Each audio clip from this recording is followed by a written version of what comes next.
naman ng... Ay, bakit ho? Ay, wala ka na doon? Kabago-bago mo yan, dami ng tanong. Pasensya na ho kayo. Ang madalas ko kasi nakikita dito si Mrs. at si Araw. Aran, hindi araw. Araw ka dyan. Basta ho, Araw ang tawag ko sa kanya. Alam niyo ho, nung una ko nakita yan, natakot ho talaga ako. Kasi ba naman nung lumabas galing greenhouse, puno-puno ng dugo ang mukha at dibdib at nakabrief lang. Akala ko tuloy na disgrasya talaga. Sisigaw na sana ako, pero bigla niya sinabi, pintura lang ho. Tapos tanong ko siya, bakit pula? Ang sabi niya, pinipinta ko ho ang araw. Kaya, Araw ang tawag ko sa kanya. Aran, meron sana akong imumungkahi sa'yo eh. Eh, huwag mo naman sanang awayin masyado yung papi mo, ha? Siya nangaaway, hindi ako. Alam mo, nagbago na ang mami mo. Nagkaroon kami ng healing of memory. Healing of memory. Ay, hindi mo ba napapansin? Dati, mainitin ang ulo niya, sigaw ng sigaw, konting pagkakamali, nakasigaw agad. Aba ngayon, kalmado na siya. Ay, naku, wala talagang hindi. Nababago si Lord. Ate Lily, kwentuhan mo naman ako yung tungkol kay Lola Beta. Di ba 125 years old siya nung namatay? Pwede sana sa Guinness Book of World Records, pero sayang, wala daw siyang mapasahan ng mga dasal. Oo, sayang. Nandun ako nung mamamatay si Lola Beta. Umiiyak siya noon. Naghahanap ng isang batang Palawan. Yung lugar? Hindi. Tayo. Ang mga tao ang Palawan bago pa tinawag ang mga isla ng Palawan.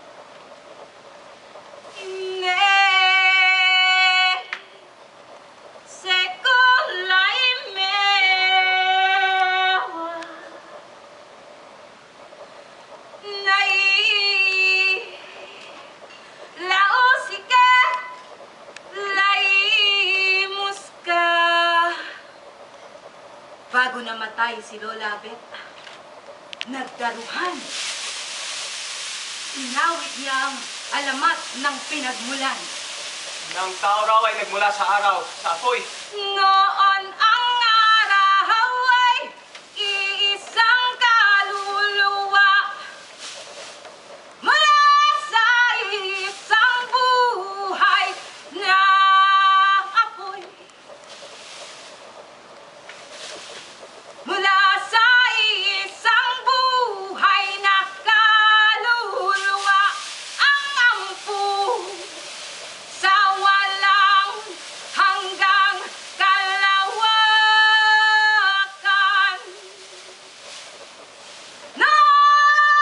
Noon ang araw ay iisang kaluluwa ang ampu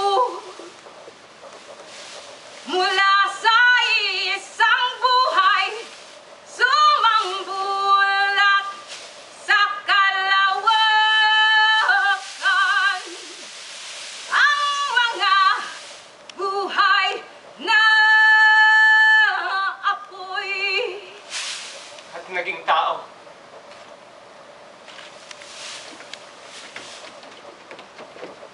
At nagtakbuhan lahat kami. Hinabol kami ng pantot. What's pantot?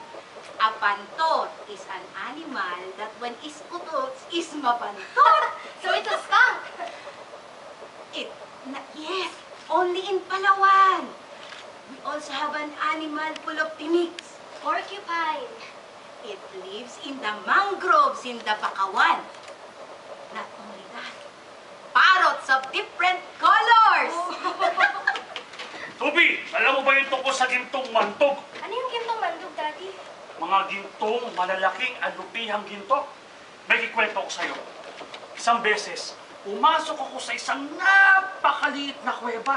Pumasok ako. Tapos, sa paglalakad ko, may nakita ko isang higanting gintong alupihan. Pero hindi ko pinansin. Tuloy ako sa lakad. Sa paglalakad ko, may nakita akong 3 lumulutang na pinggan. Yung isa may kanin na berde. Yung isa naman ay ginto. At yung huli, kulay asul. Anong lasa ng kanin, Daddy? Hindi ko natikman eh. Bigla kasing gumalaw yung mga pinggan na sobrang takot ko. Kumaripas ako ng takbo. At nagtago si Pulog-Pulog! Hinabol siya din ang katulang kiniliti ng kiniliti! Piniliti ng piniliti! At nagtae ng nagtae! Nagtae! At napuno ang buong gubat ng dumi! Pero naaalala ko, hinubaran niya ako habang tangan-tangan ka niya. Baby ka pa nun. Tapos tinatakot niya ako, ang sabi niya, iiwan ka na namin ni Aran, masama kang bata eh. Uuwi na kami sa Palawan. Alam mo, naalala ko nung birthday niya, sinulatan ko siya ng tula. Ikaw naman, pumitas ka ng bulaklak sa garden natin. Alam mo, saya-saya niya nun. Kinuha niya yung bulaklak, pero nalimutan niya yung tula ko. Nakita ko na lang ngayon, nasa basurahan. Alam mo, naaalala ko lahat. Gusto kong maghilom yung mga sugat, pero paano? I can only be healed if I forgive her. She's my mother. I love her. Whether you like it or not. No, whether we like it or not. For this, what do you call goddamn fucked up life, we have no choice but to love. Tita Selma, I remember she was whipped by Ma when I was 4. And I bet her mother's mother too. And I bet her mother's mother's mother. Why was she cruel to us and not to you, huh? Because we're women? I hate her.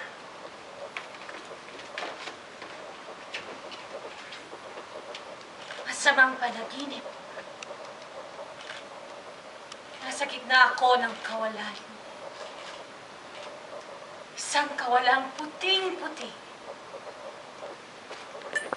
Umuulan. Subalit naghihiwalay ang ulan kapag ako'y tumaraan. At biglang may gintong pawikan sa kawalan na lumilipad. At biglang nasa gitna na ako ng lupa.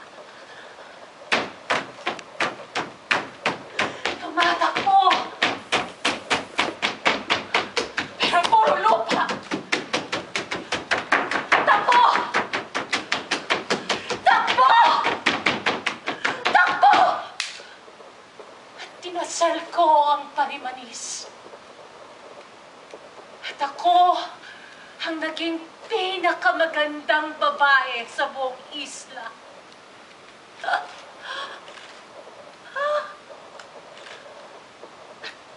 Lumaki. Lumaki ang aking tiyan. Nararamdaman kong may 3 nilalang sa loob ng aking tiyan. Sinuntok ako. Kinalmot. Kinagkatupang sila'y makalabas. At isinilang ko ang 3 nilalang na hindi karaniwan. At biglang tumilip. Napakadilim. Mga mukha. Nakikita ko sila, ngunit hindi ko alam kung saan. At ako'y naging taong muli. Magdasal tayo. Humingi tayo ng tawad sa Panginoon. Sa ngalan ng anak. Mama, hindi anak. Sa ngalan ng Ama, ng Anak, at ng Diyos Espiritu Santo. Panginoon, patawarin niyo po kami sa aming mga sala sa isa't isa at sa aming mga sarili para sa aming mga anak at sa aming mga ina. Naway ang mga pagkakasalang ito'y ibaon sa limot nang kami mabuhay ng watyusain. Lalaya, Panginoon, ng mga alaala ang kailangan ng paggiganit ko upang kami maging dalisay tulad ng mga ampo na huminga ng mga buhay na apo. Manunga, bilog-bilog. Manunga, kikiranurian. Manunga, gasi. Manunga, banal.